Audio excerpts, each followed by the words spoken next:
ओम गणेशाय नमः। ओम नमः शिवाय। मैं निखिल ज्योतिषाचार्य आप सभी का मेरे चैनल पर पुनः स्वागत करता हूं। आशा करता हूं कि आप सभी स्वस्थ होंगे। महादेव की कृपा आप सभी पर सदैव बनी रहे। ये वीडियो वृश्चिक यानी कि स्कॉर्पियो के लिए बहुत महत्वपूर्ण है, क्योंकि वीडियो है मार्च 2024 के मासिक राशिफल के बारे में। कैसा रहेगा वृश्चिक के लिए आने वाला महीना। जो मेरा मासिक राशिफल होता है वो जीवन की प्रमुख चीज़ों पर आधारित होता है, जैसे कि सामान्य विश्लेषण, career, business, income, investment, love life, married life, students और सेहत। और इसके साथ ही वीडियो के अंत में मैं कुछ विशेष उपाय भी बताता हूं, जिसके करने से महीने की सकारात्मकता में वृद्धि अवश्य होती है। यदि आपको अपनी लग्न राशि पता है, यानी कि आपकी लग्न राशि वृश्चिक है, वहाँ से भी देख सकते हैं। जिनको नहीं पता वो अपनी चंद्र राशि से भी इसको देख सकते हैं। अलग अलग राशिफल नहीं बन सकते। यदि आपकी लग्न राशि या चंद्र राशि वृश्चिक है, दोनों ही गाइडेंस के लिए इस राशिफल को अवश्य देख सकते हैं। तो शुरुआत करते हैं। शुरुआत करेंगे सामान्य विश्लेषण के साथ। इस महीने बहुत सारे राशि परिवर्तन हो रहे हैं ग्रहों के। बुध पंचम में आकर नीच के हो जाएंगे। सूर्य पंचम में आकर राहु के साथ ग्रहण दोष युक्त हो जाएंगे। मंगल चौथे में आकर शनि के साथ योग बनाएंगे, और शनि और मंगल की युति कभी कभी बहुत विस्फोटक होती है। और इसके साथ ही शुक्र भी चौथे भाव में आ जाएंगे।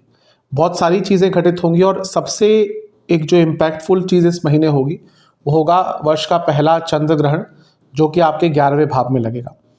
तो बहुत सारी घटनाएं इस महीने में हो रही है। इन सब की चर्चा थोड़े विस्तार में कर लेते हैं। लग्न पर किसी भी ग्रह का डायरेक्ट इम्पैक्ट इस महीने नहीं रहेगा, शनिदेव को छोड़कर, क्योंकि शनिदेव की 10वीं दृष्टि यहाँ पर बनी रहेगी। मैंने रिसेंटली वीडियोस बनाई है जिसमें मैंने बताया कि शनिदेव का अब अच्छा प्रभाव, एक अच्छा स्वरूप देखने को मिलेगा, क्योंकि पंचमहापुरुष योग बनाकर बैठे हैं। तो अवश्य आपको बहुत कुछ अच्छा भी अब देंगे। वो वाहन हो, वो प्रॉपर्टी हो, वो भौतिक सुख संपदा हो, हर चीज़ में आपको यहाँ पर अच्छा कुछ ना कुछ प्राप्त करवाएंगे।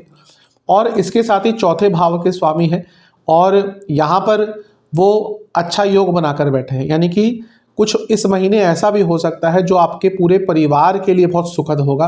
पूरे परिवार के लिए कोई सुखद घटना भौतिक रूप से यहाँ पर घट सकती है। राहु क्योंकि त्रिकोण में है, उनका प्रभाव भी लग्न पर रहेगा। तो ये राहु और शनि की दोनों की दृष्टि कहीं ना कहीं थोड़ा भ्रमित कर देती है, क्योंकि राहु माया है और शनि उनसे विपरीत है। तो इस महीने बहुत द्वंद्व की स्थिति रहेगी। आपको समझ नहीं आएगा कि कर्म पे विश्वास करें या फिर कहीं ना कहीं थोड़ा सा जो मन आपका बहकेगा, गलत साइड पे जाएगा, तो उस साइड पर जाकर धन अर्जित करें। तो ये एक द्वंद्व अवश्य यहाँ पे इस महीने थोड़ा तंग करेगा। लेकिन फिर भी क्योंकि इस महीने मंगल भी आपके चौथे भाव में आ जाएंगे, तो कहीं ना कहीं अंततः सही रास्ते पे आप चले जाएंगे। इस महीने के जो राशि परिवर्तन हो रहे हैं शुरुआत में, उनकी पहले बात करते हैं। 7 तारीख को 2 राशि परिवर्तन होंगे, जब बुध आपके पंचम भाव में आ जाएंगे राहु के साथ और नीच के हो जाएंगे, और शुक्र आपके चौथे घर में आ जाएंगे, सूर्य और शनि के साथ उनकी युति होगी। अब बुध का पंचम में आना तो अच्छा होता है, लेकिन यहाँ पर नीच के हो गए हैं। नीच का ग्रह बहुत पैसा देता है, आपके लाभेश हैं, अष्टमेश है। यहाँ पर 2 या कहिए 3 पनफरा स्थानों को मिला रहे हैं। 2, 5, 8 और 11 ये पनफरा स्थान होते हैं। तो इसमें से 5 में बैठे हैं, 8वें के स्वामी हैं, 11वें के स्वामी हैं। तो अत्यंत शुभ लक्ष्मी योग बनता है, यानी कि अचानक से लक्ष्मी प्राप्ति का योग बनता है पनफरा स्थान एक्टिवेट होने के कारण। प्रॉब्लम बस ये है, यहाँ पे राहु ऑलरेडी है और बुध बुद्धि के कारक हैं और नीच के हो गए। यानी कि पैसा तो कमा सकते हैं, लेकिन बुद्धि ही एक जगह पर नहीं टिकेगी। मन इतनी जगहों पर भागेगा जिस पर कंट्रोल करना मुश्किल हो जाएगा। एक होती है ओवर थिंकिंग, एक होती है ओवर थिंकिंग इंटू 10 टाइम्स या 100 टाइम्स। यहाँ पर इस बार वही होने वाला है। आप खुद देखेंगे 7 तारीख के बाद आपका अपने मन पर नियंत्रण करना बहुत मुश्किल हो जाएगा। और मन पर अगर नियंत्रण करना मुश्किल होता है तो बहुत ज़्यादा कठिनाइयाँ बढ़ती है। ये बुध नीच के केवल अकेले नहीं, यहाँ पे राहु के साथ है, और राहु तो भ्रम है, राहु कहीं ना कहीं छलावा है। तो ये युति कभी कभी बहुत कष्टकारी हो सकती है, क्योंकि व्यक्ति अपनी परेशानियाँ, अपनी मुश्किलें खुद ही बनाता है, खुद ही डेवलप करता है। Self made problems through your mind, यहाँ पर ये होने वाला है। तो थोड़ा सा बच के रहिएगा। ये बुध के नीच के होने के कारण जब बुद्धि में नीचता आ जाएगी तो हर चीज़ पर उसका प्रभाव पड़ेगा। शुक्र चौथे घर में आ जाएंगे, जिनका चौथे घर में आना अच्छा होता है। आपके लिए केंद्र के स्वामी है, केंद्र में आ रहे हैं, राजयोग है। 12वें घर के स्वामी हैं, 12वें के घर के स्वामी चौथे घर में, अगर कोई प्रॉपर्टी बेचना चाह रहे थे, नहीं बिक रही थी, ये वो टाइम है। और शनि और शुक्र की युति हो गई, यानी कि कहीं ना कहीं अगर आप कुछ प्रॉपर्टी संबंधित खरीदना भी चाहते थे तो भी अच्छा है, क्योंकि शुक्र चौथे से चौथे के भी स्वामी है और शनि चौथे घर के स्वामी है। तो यही योग बताता है प्रॉपर्टी या उससे संबंधित कुछ भी करने के लिए महीना बहुत अच्छा है। शुक्र यहाँ से बैठकर क्योंकि 10वें घर को भी देखेंगे और सप्तम भाव के स्वामी है, करियर में भी कुछ ना कुछ अपग्रेडेशन हो सकती है, क्योंकि 12वें घर के भी स्वामी है। जो लोग थोड़ा जॉब चेंज के बारे में सोच रहे थे उनके लिए चीज़ें आगे बढ़ सकती है। मैं ये नहीं कहूँगा एकदम जॉब बदल जाएगी, लेकिन हाँ, अगर आप वो प्रोसेस में थे कि हाँ जॉब चेंज हो रही है तो वो चीज़ें कहीं ना कहीं आगे बढ़ सकती है। इसके बाद भी 2 राशि परिवर्तन होंगे। वैसे तो महीने के अंत में भी होंगे, लेकिन मैं उनको ज़्यादा कंसीडर नहीं करा क्योंकि वो एकदम लास्ट में होंगे, 28 तारीख को और 31 तारीख को बुध और शुक्र के ही होंगे। इसके बाद जो राशि परिवर्तन होंगे वो होंगे मंगल और सूर्य के। मंगल आपके चौथे भाव में आ जाएंगे 15 तारीख को, और 14 तारीख को सूर्य आपके पंचम भाव में आ जाएंगे।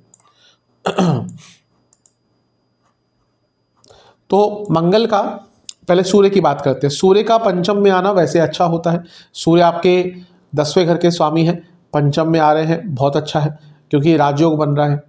लेकिन यहाँ पर सूर्य राहु के साथ है तो दोष युक्त हो गए, और बुध भी अस्त हैं। यहाँ पर वो जो मैंने कहा था ना कि आपको अपने माइंड पर कंट्रोल नहीं हो पाएगा, वो जो प्रॉब्लम है वो और यहाँ पर बढ़ जाएगी।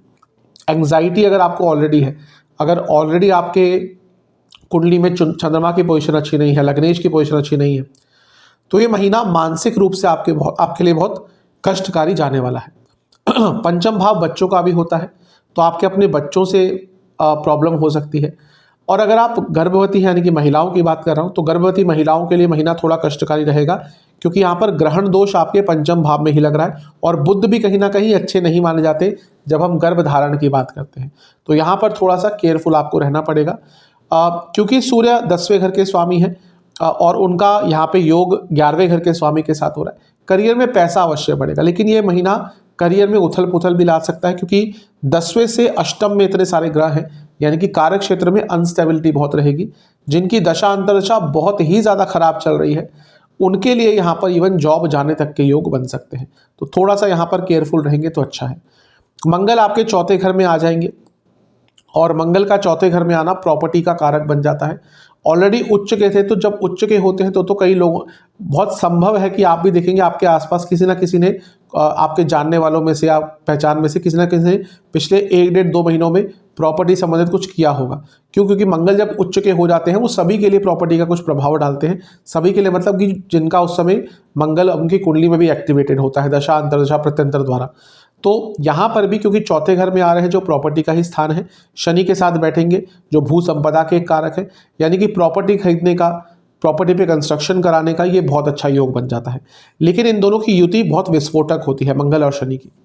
तो चौथा भाव है, यानी कि मदर की सेहत, माता जी की सेहत बहुत ज़्यादा बिगड़ सकती है, और घर में बहुत बड़ा कलह कलेश हो सकता है, इतना बड़ा कि कहीं ना कहीं संबंधों में बहुत ज़्यादा दूरियां आ सकती है। तो उसको लेकर आपको बहुत केयरफुल रहना है।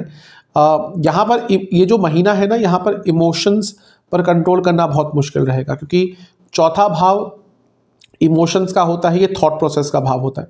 अब 6 ग्रह आपके इन्हीं दोनों भावों में है, तो ऊर्जा कहाँ है? सारी यहीं पर है, मानसिक जगहों पर ही है। तो अपनी मानसिक चेतना पर कंट्रोल करना इस महीने आपके लिए सबसे इम्पोर्टेंट रहेगा। नहीं कर पाए तो अवश्य मानसिक रूप से ये महीना बहुत कष्टकारी जाएगा। कर पाए तो कहीं ना कहीं अच्छा रहेगा। मंगल का लग्न होता है वृश्चिक, मंगल की ऊर्जा होती है, लेकिन कभी कभी मानसिक चीज़ों को ढंग से हैंडल नहीं कर पाते। उसका एकमात्र कारण है, यही वो लग्न है, यही वो चंद्र राशि है, यही वो राशि है वृश्चिक जहाँ पर चंद्रमा आकर नीच के हो जाते हैं। तो कभी कभी मानसिक चीज़ों में उतना अच्छा प्रभाव इन लोगों का नहीं देखा जाता है, यानी कि वृश्चिक वालों का। फिजिकली बहुत स्ट्रांग होते हैं, रिसर्च ओरिएंटेड होते हैं, इंटेलिजेंट होते हैं, लेकिन जहाँ पर मानसिक स्थिति थोड़ी बिगड़ती है वहाँ पर ये लोग कष्टकारी अवस्था में भी जा सकते हैं। तो थोड़ा सा केयरफुल आपको अवश्य रहना ही पड़ेगा। गुरु आपके छठे घर में है, उनकी बात करना भूल गए, और उनके करीबन 2 महीने और रह गए। तो गुरु रुकावटों के भाव में है, तो कहीं ना कहीं आपके जीवन की कई रुकावटों को दूर कर सकते हैं। इस महीने ग्रहण लग रहा है, उसका ध्यान दीजिएगा 11वें घर में। अब यहाँ पर क्योंकि 10वें से अष्टम भाव भी प्रभावित है और 10वें से दूसरा भाव भी। यकीन मानिए जो लोग जॉब करते हैं और स्पेशली अगर उनके इंडस्ट्री में ले ऑफ्स चल रहे हैं तो थोड़ा केयरफुल रहेगा, क्योंकि ये महीना कहीं ना कहीं उस संबंध में कुछ नेगेटिव आपको देकर जा सकता है। मिला जुला सा महीना दिख रहा है। मानसिक वेदना अवश्य बहुत तंग करेगी। विशेष प्रेडिक्शंस इस महीने बहुत अनरियलिस्टिक होप रहेंगे आपके, यानी कि आप सपनों में की दुनिया में ज़्यादा रहेंगे। प्रॉपर्टी खरीदने के लिए अच्छा समय है, लेकिन साइकोलॉजिकल लेवल पर बहुत मुश्किल समय इस महीने कई बार आपको देखने को मिलेगा। मेडिटेशन कीजिए, डाउन टू अर्थ रहिए, अपनों के साथ रहिए, ईश्वर के सानिध्य में जाइए, गुरुओं के सानिध्य में जाइए। कहीं ना कहीं जो एक अनक्लैरिटी है वो क्लैरिटी में कन्वर्ट हो सकती है। मिश्रित सा ही महीना कहूँगा, बुरा नहीं है, सेंसिटिव बहुत है। चलते हैं करियर की तरफ। 10वें भाव पर इस महीने बहुत सारे ग्रहों का प्रभाव रहेगा। शनि तो देख ही रहे हैं, सूर्य भी देखेंगे 14 तारीख तक, बुध भी देखेंगे 7 तारीख तक। अब जब इतने सारे ग्रहों का प्रभाव रहता है तो वर्क पर या वर्क प्रेशर बहुत बढ़ जाता है। और ये महीना ऐसा नहीं कि ये आगे जाएंगे तो इन 10वें भाव पर प्रभाव कम होगा। मंगल पहले 8वीं दृष्टि से देखेंगे और फिर मंगल भी यहाँ पे आ जाएंगे। तो देखिए इस महीने कितने ग्रहों का प्रभाव 10वें घर पर है। इसका अच्छा और बुरा दोनों ही एक दृष्टिकोण होता है। सबसे पहले बात करें तो शनि क्योंकि अच्छे योग बनाकर बैठे हैं, यानी कि आपके काम में अपने लेवल पर स्टेबिलिटी रहेगी, यानी कि आप काम अच्छा करेंगे। लेकिन क्योंकि बुध नीच अभिलाषी है, सूर्य भी साथ में, और सूर्य बुध दोनों यहाँ पर आकर 10वें भाव से अष्टम में आ जाएंगे, यानी कि वो महीना है जब आपके बॉसेस और आपके कलीग्स षड्यंत्र रचेंगे। यकीन मानिए अपने बॉसेस से बहुत बच के रहिएगा इस महीने, क्योंकि वो भले आपके मुख पर बोल दें कि हाँ सब अच्छा है, कोई प्रॉब्लम नहीं है, आप ही आगे बढ़ेंगे, उनकी कथनी और करनी में बहुत फर्क होगा। शुक्र और मंगल भी आपके 10वें घर में आ जाएंगे। मंगल आ जाएंगे 15 तारीख को, शुक्र 7 तारीख को। मंगल क्योंकि लग्नेश है वो 10वें घर को देखेंगे, जो जैसे मैंने कहा ना कि आपका अपना एफर्ट बहुत अच्छा रहेगा, आप अपना काम बहुत अच्छा करेंगे। लेकिन शुक्र का प्रभाव ऑफिस पॉलिटिक्स दिखाता है, और शनि भी है, यानी कि आप की मेहनत रंग नहीं लाएगी। मतलब कि आप कितना भी अच्छा इस महीने काम कर ले, उसको रिकॉग्निशन मिलना भी चाहिए, लेकिन ये पॉलिटिक्स के कारण और कलीग्स के कारण और बॉसेस के कारण, मिली भगत के कारण कहीं ना कहीं आपके हाथ आती आती प्रमोशन जा सकती है, आपका अप्रेजल पर उसका बुरा प्रभाव पड़ सकता है। तो थोड़ा सा बच के रहिएगा। 10वें भाव पर अभी भी देखिए इतने सारे ग्रहों का प्रभाव है, और 10वें से अष्टम में भी उतने सारे ग्रह, यानी कि करियर में अनिश्चितता बहुत रहेगी। यहाँ पर अच्छा उनके लिए होगा जिनकी दशांतर दशा बहुत अच्छी चल रही है, उनको जॉब चेंज का भी मौका मिलेगा और अचानक से कुछ नई अपॉर्चुनिटीज आ सकती है। लेकिन अगर अपनी कुंडली में दशांतर दशा अच्छी नहीं चल रही, उनके लिए महीना बहुत ज़्यादा कष्टकारी जाएगा। अनिश्चितता रहेगी, अनस्टेबिलिटी रहेगी, जैसा मैंने सामान्य विश्लेषण में भी कहा था, इवन जॉब जाने तक की बात आ सकती है। गुरु की दृष्टि भी रहेगी जो प्रोटेक्शन अवश्य देंगे, लेकिन गुरु स्वयं छठे घर में है, यानी कि कहीं ना कहीं कंपटीशन बहुत ज़्यादा रहेगा और उसका भी प्रभाव आपके जीवन पर पड़ेगा। तो थोड़ा सा नेगेटिव महीना है करियर के लिए। जितना हो सके अपना फोकस रखिए, गलतियां मत कीजिएगा, क्योंकि यहाँ पर एक छोटी सी भी करी गई गलती आपकी उसको बहुत बड़ा कर दिखाया जाएगा। विशेष प्रेडिक्शंस, कुछ रिस्क नहीं लेने, कुछ एडवेंचरस नहीं करना, अपने कार्य पर कंट्रोल रखना है। कुछ झगड़े होते हैं तो उस पर कॉम्प्रोमाइज़ जल्दी कर लीजिएगा, मैच्योरिटी दिखाइएगा, ओवर एक्साइटमेंट नहीं, लेजीनेस नहीं, और कहीं ना कहीं एक फेक सुपीरियोरिटी कॉम्प्लेक्स आपके अंदर आ जाएगा कि हाँ मुझे तो सब कुछ आता है, मैं सर्वश्रेष्ठ हूँ। जहाँ पर वो आए यकीन मानिए वहीं से आपके करियर में प्रॉब्लम्स आना शुरू हो जाएंगी। तो थोड़ा सा मिला जुला सा ही महीना दिख रहा है, बहुत अच्छा तो नहीं कहूँगा, बहुत ज़्यादा संवेदनशील है, इसलिए बहुत केयरफुल रहिएगा। चलते हैं व्यापार की तरफ, यानी कि जो लोग अपना बिजनेस करते हैं उनके लिए ठीक ठाक महीना है। थोड़े से 2-3 चीज़ें हैं जिनसे बच के रहिएगा, अदरवाइज़ तो महीना अच्छा है। आपके जो सप्तम भाव होता है बिजनेस का होता है, उसके साथ बृहस्पति और बुध की पोजीशन भी अच्छी खासी देखनी चाहिए, क्योंकि सप्तमेश शुक्र हैं, वो पहले उच्च के मंगल के साथ रहेंगे, फिर वो यहीं पे आ जाएंगे, चौथे घर में राजयोग बनाएंगे। तो बिजनेस के लिए ओवरऑल ये समय अच्छा है। ग्रह के परिवर्तन काफ़ी होंगे जो मैं सामान्य विश्लेषण में बता ही चुका हूँ, यहाँ पर पुनः एक बार बता देता हूँ। सूर्य 14 को यहाँ पे आ जाएंगे, बुध 7 को यहाँ पे आ जाएंगे, मंगल 15 को यहाँ पे आ जाएंगे, शुक्र 7 को यहाँ पे आ जाएंगे। अब देखिए यहाँ पे अच्छी चीज़ ये हो रही है कि मंगल जो आपके लग्नेश हैं उनकी दृष्टि चौथी पड़ेगी सप्तम पर, और मंगल क्योंकि लग्नेश होने के नाते हर जगह से प्रोटेक्शन देंगे। लेकिन वो छठे घर के भी स्वामी है जो सप्तम से 12वां है, यानी कि खर्चे बढ़ेंगे बिजनेस में। अच्छी चीज़ यह है कि मंगल शुक्र की होती है, अपने आप में धन योग होती है। पहले भी मैं एक्सप्लेन कर चुका हूँ इस चीज़ को। और यहाँ पे शुक्र क्योंकि सप्तमेश है, लग्न के स्वामी के साथ योग बना रहे हैं, यानी कि कुछ बहुत बड़ा डिसीजन अगर आपको अपने बिजनेस में लेना था तो ये महीना है, और कुछ बहुत बड़ा कार्य भी करना था तो उसके लिए भी महीना बहुत अच्छा है। क्योंकि 10वें से 10वें में, सॉरी, सप्तम से 10वें में शनि मंगल की युति भी है, मंगल और शनि। तो अगर कुछ मशीनरी आदि का काम करते हैं या कुछ बड़ी कोई मशीनरी लेनी थी, कुछ बहुत बड़ा इन्वेस्टमेंट मशीनरी में या किसी टेक्नोलॉजी में कुछ भी करना था, उसके लिए भी महीना आपका अच्छा है। थोड़ी सी प्रॉब्लम यह है कि बुध जो लिखा पढ़ी के कारक हैं, एडवोकेट्स के कारक हैं, नीच के हो रहे हैं और सप्तम से 11वें में हो रहे हैं, और सूर्य भी है, यानी कि कोई पेमेंट अटक सकती है और कोई सरकारी कार्य में बाधा आ सकती है। अदरवाइज ये महीना जो लोग बिजनेस करते हैं उनके लिए अच्छा है।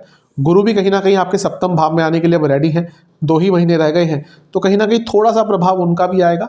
कुछ नए कार्य करने की संभावना भी या कुछ नया स्टार्ट करने की संभावना भी आपके बिजनेस में बनती हुई दिख रही है। तो महीना ठीक ठाक है। विशेष प्रेडिक्शंस, मेहनत बहुत लगेगी लेकिन वो रंग लाएगी।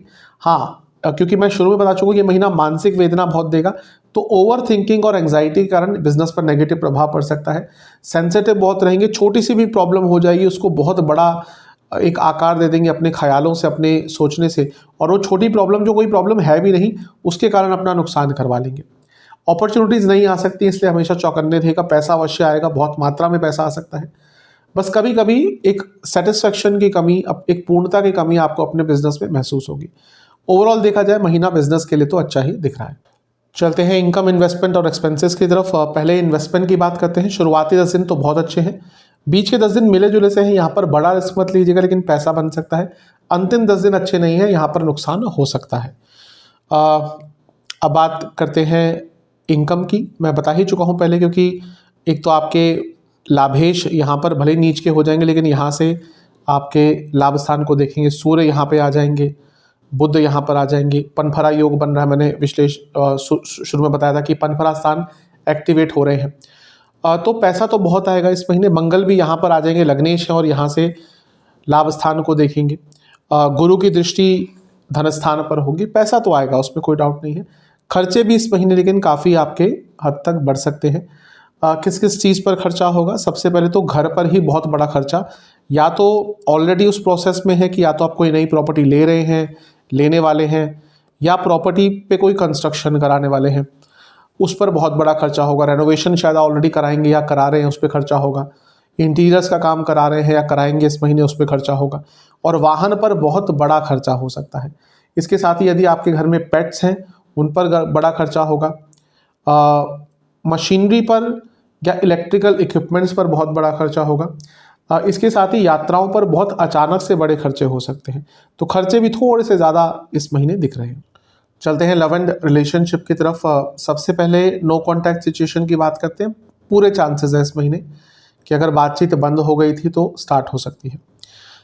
जहाँ तक नए रिलेशनशिप की बात है, उसके लिए जो महीने का अंतिम भाग है और शुरुआती भाग है वहीं पर ज़्यादा चांसेस है। मध्य भाग जो है वहाँ पर ट्राई ज़्यादा मत कीजिएगा। जो लोग ऑलरेडी रिलेशनशिप में हैं उनके लिए महीना थोड़ा सा मिला जुला सा दिख रहा है। कारण क्या है, मैंने शुरू में ही बताया था, यहाँ पर भी पुनः बताता हूँ कि एक तो सूर्य पंचम में आ जाएंगे, पंचम भाव होता है रिलेशनशिप का। बुध यहाँ पर आ जाएंगे। अब सूर्य हो गए ग्रहण दोष में और बुध हो गए नीच के, और दोनों की होती राहु, यानी कि मिसअंडरस्टैंडिंग के कारण अचानक से रिलेशनशिप में प्रॉब्लम आएगी। हाँ, यहाँ पर ज़्यादा प्रॉब्लम जो होगी वो मिसअंडरस्टैंडिंग की होगी। दूसरा, सूर्य भी राहु के साथ है, यानी कि ईगो क्लैशेस भी होगी, तो उसके कारण रिलेशनशिप में प्रॉब्लम्स आ सकती हैं। ग्रहण भी जो लग रहा है तो वो पंचम से सप्तम में है, यानी कि कुछ बाहरी तत्वों के कारण भी रिलेशनशिप में प्रॉब्लम आएगी। और मे बी आप अपने रिलेशनशिप के फ्यूचर को ना देख पाए, मतलब कि आपको ये लगेगा कि अब इस रिलेशनशिप का कोई फ्यूचर बचा नहीं। तो मैं यही कहूँगा कि इस महीने बहुत केयरफुल रहना है, क्योंकि मिसअंडरस्टैंडिंग बहुत बढ़ेगी और उसके कारण प्रॉब्लम बहुत होगी। विशेष प्रेडिक्शंस, थोड़ा वाणी पर नियंत्रण, जजमेंटल कमेंट्स नहीं पास करने। सेंसिटिव अगर टाइम दिख रहा है या आप सेंसिटिव हैं तो कुछ कमिटमेंट मत कीजिएगा, कुछ बोलिएगा मत, कुछ गड़बड़ मत बोलिएगा। और कहीं ना कहीं अपने पार्टनर के बारे में भी ध्यान देना है कि हाँ, जैसे आपकी एक्सपेक्टेशंस है वैसे उनकी भी है। तो जब आप उनकी एक्सपेक्टेशन पूरी नहीं कर पा रहे तो आप क्यों उनसे एक्सपेक्ट कर रहे हैं। ये अगर भावना के साथ आगे बढ़ेंगे तो ये महीना कहीं ना कहीं अच्छा जाएगा। जहाँ पर ये भावना आ गई कि मैं क्यों ये करूँ, वहीं पर रिलेशनशिप में प्रॉब्लम्स आएंगी। तो थोड़ा सा मिश्रित सा महीना दिख रहा है रिलेशनशिप के लिए। चलते हैं वैवाहिक जीवन की तरफ। वैवाहिक जीवन के हिसाब से महीना ठीक ठाक सा है। इस महीने शुक्र जो है वो जो सप्तम भाव के आपके स्वामी हैं, क्योंकि सप्तम भाव मैरिड लाइफ का होता है, तो वो अच्छी स्थिति में रहेंगे। पहले तीसरे भाव में रहेंगे, फिर चौथे भाव में रहेंगे, तो ज़्यादा कुछ प्रॉब्लम नहीं दिख रही। हाँ, थोड़ी बहुत प्रॉब्लम शुरू होगी 15 तारीख के बाद। 7 को बुध यहाँ पे आ जाएंगे, सूर्य यहाँ पर आ जाएंगे 14 को।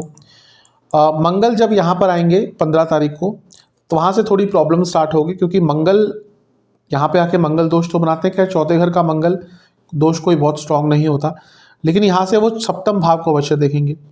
और शनि के साथ युक्त है, यानी कि शनि और मंगल का ये विस्फोटक जो योग है, इसका प्रभाव सप्तम पर है, यानी कि अचानक से लड़ाई झगड़े स्टार्ट हो जाएंगे, बिना किसी कारण के लड़ाई झगड़े स्टार्ट हो जाएंगे, और उसका प्रभाव मैरिड लाइफ पर पड़ेगा।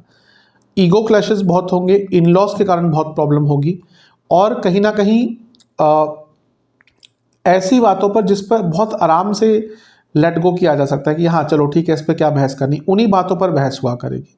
तो ये महीना ऐसा है जहाँ पर मैंने शुरू में ही कहा था ना कि अपने आप अपनी प्रॉब्लम्स बढ़ाएंगे। मैरिड लाइफ में भी यही दिख रहा है कि प्रॉब्लम्स नहीं होंगी, लेकिन उनको अपने आप ही बनाएंगे और बढ़ाएंगे भी। क्योंकि सप्तम से 11वें में ग्रहण दोष लग रहा है, और सप्तम से पंचम में एक्चुअल ग्रहण लगेगा, यानी कि जो 25 तारीख को होगा। तो इसमें प्रॉब्लम क्या हो सकती है कि रिकवरी का टाइम भी नहीं मिलेगा, यानी कि अगर लड़ाई झगड़े होते भी हैं महीने के मध्य भाग के बाद, तो वो एकदम ठीक नहीं होंगे, उनको ठीक होने में भी समय लग जाएगा। इसलिए महीना थोड़ा सा मिश्रित सा दिख रहा है। मैं यही कहूँगा कुछ विशेष प्रेडिक्शन मेरी तरफ से कि लेट गो करना सीखिए, कि हाँ प्रॉब्लम हो रही है, झगड़ा होने वाला है, तो वहाँ से उठ जाएं। मौके दें, अगर प्रॉब्लम होती भी है तो ठीक है, एक बार इनिशिएट करके दोबारा चीज़ों को ठीक करें। अगर कोई यात्रा का योग बन रहा है तो अवश्य जाइएगा, उससे एक फ्रेशनेस रहती है। कई बार होता है कि लड़ते झगड़ते रहते हैं क्योंकि एक चेंज नहीं मिल रहा। कभी कभी एक यात्रा पे गए, बाहर डिनर पे गए, तो चीज़ें बदल जाती हैं, क्योंकि वो एक फ्रेशनेस माइंड में आ जाती है। तो इन सब चीज़ों पर ध्यान दीजिएगा। 15 तारीख के बाद का जो महीना है स्पेशली, वहाँ से थोड़ी प्रॉब्लम ज़्यादा मैरिड लाइफ में बढ़ेंगी। बात करते हैं स्टूडेंट्स की। स्टूडेंट्स के हिसाब से महीना मिला जुला सा ही दिख रहा है। पहले एग्जाम्स की बात करेंगे। शुरुआती 10 दिन बहुत अच्छे हैं, बीच के 10 दिन पर मन पर नियंत्रण नहीं रहेगा, और अंतिम 10 दिन में भी गलतियां बहुत होंगी। इसलिए थोड़ा सा जो शुरुआती 10 दिन के बाद का समय है एग्जाम्स के लिए, वो बहुत अच्छा नहीं दिख रहा। ओवरऑल बात करें, देखिए पंचम में ग्रहण दोष लग रहा है, क्योंकि सूर्य यहाँ पर 14 तारीख को आ जाएंगे। बुध नीच के हो रहे हैं, इसलिए एकाग्रता में बहुत कमी आएगी, गलतियां बहुत करेंगे। प्रॉब्लम यह है कि आते हुए भी सब कुछ ज्ञान होते हुए भी हर चीज़ का आप गलतियां बहुत करेंगे, एकाग्रता नहीं रहेगी, गलत चीज़ों में ऊर्जा नष्ट करेंगे, और उसके कारण स्टूडेंट्स के लिए थोड़ा सा नेगेटिव ये महीना दिख रहा है, स्पेशली 15 तारीख के बाद का। केयरफुल रहेगा थोड़ा सा, जितना हो सके मेडिटेशन कीजिए, सरस्वती जी की पूजा कीजिए, गणपति जी की पूजा कीजिए, उससे चीज़ें बहुत हद तक ठीक रहेंगी। कुछ विशेष प्रेडिक्शन, सेंसिटिव महीना अवश्य दिख रहा है, और जो स्टूडेंट्स प्यार मोहब्बत के चक्कर में पड़ जाएंगे उनके लिए महीना और भी कष्टकारी जाएगा, क्योंकि बिल्कुल भी मन पर नियंत्रण नहीं रहेगा, गड़बड़ कर सकते हैं। जैसा मैंने कहा, अपनी ऊर्जा नष्ट करेंगे। थोड़ा सा स्टेबिलिटी रखिए और कंटिन्यूटी रखिए, इन दोनों चीज़ों पर काम किया तो महीना फिर भी निकल जाएगा, वरना थोड़ा सा कष्टकारी हो सकता है। चलते हैं सेहत की तरफ। इस महीने मानसिक चीज़ों पर थोड़ा सा ज़्यादा ध्यान देना है, क्योंकि मानसिक वेदना ज़्यादा रहेगी। लेकिन फिर भी क्योंकि मंगल शनि की युति हो रही है, ये इंजरी के योग बनाता है। मंगल शुक्र की युति एक्सीडेंट के योग बनाता है, और चौथे भाव में हो रहा है, यानी कि इंजरी भी हो सकती है, एक्सीडेंट भी हो सकता है। सबसे पहले तो वहाँ पे ध्यान देना है। और इसके साथ क्या क्या चीज़ें ज़्यादा तंग करेंगी? बीपी की प्रॉब्लम, अगर कोई हार्ट की प्रॉब्लम है वो तंग करेगी। इंटेस्टाइन की प्रॉब्लम, लिवर गाल ब्लैडर की प्रॉब्लम, किडनी संबंधित रोग ज़्यादा तंग करेंगे। जो महीने के शुरुआती 10 दिन है, नींद ढंग से नहीं आएगी, साइकोलॉजिकल डिसऑर्डर्स, गले के रोग, थायराइड की प्रॉब्लम। गर्भवती महिलाओं को बहुत ध्यान देना है पूरे महीने, शुरुआती 10 दिन में ज़्यादा ध्यान देना है। जो मध्य के 10 दिन है, यहाँ पर पुनः बीपी की problem, sleep disorders, skin disorders, जोड़ों का दर्द। और जो अंतिम 10 दिन है, इसमें आँखों के रोग, स्लीप डिसऑर्डर्स और साइकोलॉजिकल डिसऑर्डर्स पूरे महीने बनते रहेंगे, अंतिम 10 दिन में रहेंगे। और फूड पॉइजनिंग या उल्टा सीधा खाना पीने के कारण कोई प्रॉब्लम आपको तंग कर सकती है। उपाय की बात करते हैं। बजरंग बली को 6 लड्डुओं का भोग लगाएं। बेसन के लड्डू भी हो सकते हैं, बूंदी के लड्डू भी हो सकते हैं, और 2 घी के दिए अर्पण करें। और ओम हनुमते नमः मंत्र का 108 बार जाप करें, और हनुमान बाहुक का 2 बार पाठ करें। ये कर लेंगे तो अच्छा रहेगा। और कुछ हनुमान चालीसा की पुस्तकों का भी दान करें। आशा करता हूँ वीडियो काम आएगी। चैनल पर नए हैं, सब्सक्राइब कर लीजिए, वीडियो को लाइक कर लीजिए। मिलता हूँ अगली वीडियो में, तब तक के लिए ओम नमः शिवाय।